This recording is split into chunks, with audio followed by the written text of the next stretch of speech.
Estamos en la parte de atrás de lo que era el casino de oficiales de la ESMA, donde hoy funciona el espacio para la memoria, promoción y defensa de los derechos humanos.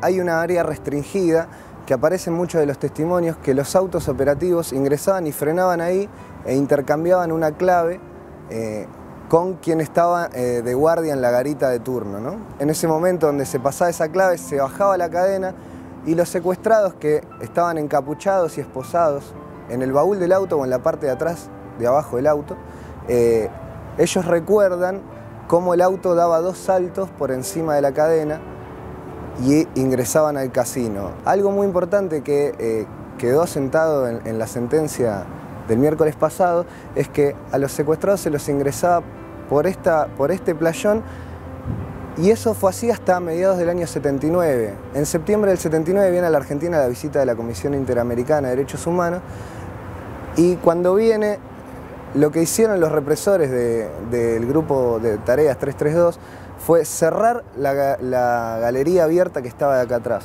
de una manera de contradecir los testimonios que ya había para aquella época de los sobrevivientes de la ESMA. Esta parte del edificio es lo que se conocía como el pasillo de los Jorges. Este era el lugar donde estaban las habitaciones de los jefes de grupo de tareas. Se los llamaba los Jorges porque hubo un momento donde todos los nombres de los jefes de grupo de tareas eran Jorge. Jorge el Tigre Acosta, Jorge Radiche, Jorge Perren, Jorge Vildosa, fueron todos los jefes de grupo de tareas en un mismo momento, ¿no?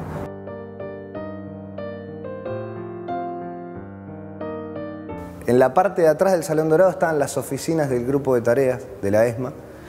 En ese lugar se planificaban los secuestros, ¿sí? El sector de inteligencia del grupo de tareas, conducido por el Tigre Acosta. En este lugar también fue visto Macera. En algunos de los testimonios cuentan cómo fue visto Macera cerca de su retiro, que vino a hacer una condecoración a los oficiales del grupo de tareas por su desempeño en la lucha contra la subversión. Lo que aparece en los testimonios de los sobrevivientes es que ellos eran ingresados por una galería abierta y conducidos a un sótano por una escalera interna. Frente a la visita a la Comisión Interamericana en el año 79, lo que se hace es tapar esa escalera, ¿sí? Acá se pone un escudo de la Marina, una vitrina y acá como una cadena ahí para disfrazar el camino al sótano por la escalera interna. En el juicio quedó demostrado de que acá había una escalera interna, que lo que decían los testimonios era cierto. ¿Sí? Acá se ven las vigas como quedan, acá había un descanso y acá terminaba la escalera. Esto, bueno, obviamente, esto estaba cerrado y el ingreso al sótano era por aquel lado. Se los traía al sótano por esa escalera interna, se los traía acá. Y en este lugar se hacía el interrogatorio bajo tortura, ¿sí? Algo muy importante que se consiguió también en el juicio, en la sentencia del otro día, es que a lo largo del proceso judicial se puede demostrar que la tortura no era simplemente el momento de la picana, sino que tortura incluye el momento del secuestro, o algunos puede decir antes porque era la persecución, ¿no? Una manera de tortura que incluía la tortura física de la capucha, las esposas, pero también la tortura psicológica que traía estar secuestrado. En el sótano de Casino Oficiales fue visto Rodolfo Walsh por 2 sobrevivientes que han contado cómo ellos estaban en el sótano en el momento en que es traído Rodolfo Walsh en una camilla, acribillado. Eso fue muy importante porque una de las partes de la mega causa de la ESMA era el caso de Rodolfo Walsh. Algunos secuestrados vieron el documento de Rodolfo Walsh, el pasaporte, estuvo también acá lo que era el archivo del diario Noticias, que estaba en la casa de Rodolfo Walsh. Se vio incluso su último cuento escrito, que era Juan se iba por el río, que es un cuento apócrifo no conocido. A este lugar fueron traídas las monjas francesas después de su secuestro, cuando la Marina Astiz se infiltra dentro del grupo de religiosas y de familiares desaparecidos en la iglesia de Santa Cruz. Bueno, son traídos acá, se presume que las monjas estuvieron en capuchita, es lo que aparece en los testimonios de los sobrevivientes.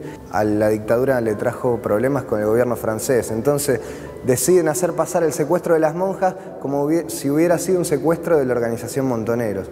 Entonces se trae a las monjas al sótano, a esta sala que era la huevera, que se llamaba la huevera porque estaba acustizada con cajas de huevo, en paneles de caja de huevo.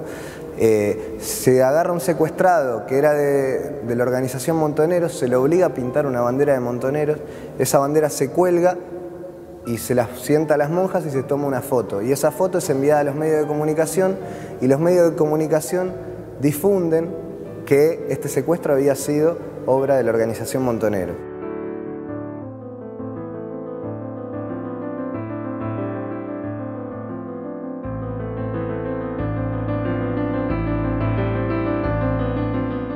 La Pecera es un lugar que se crea en el año 77, dura 2 años, es un lugar de trabajo esclavo intelectual. ¿Sí? Se llamaba La Pecera porque tenía unos paneles de madera de 1 metro de alto y después tenía unos vidrios de acrílico.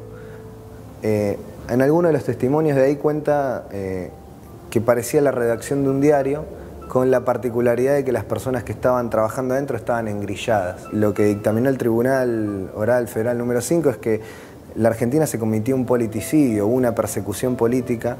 Dentro de la ESMA había personas secuestradas que tenían un gran capital político y que la Marina intentó aprovecharse de eso para usarla en función del proyecto político de Macera.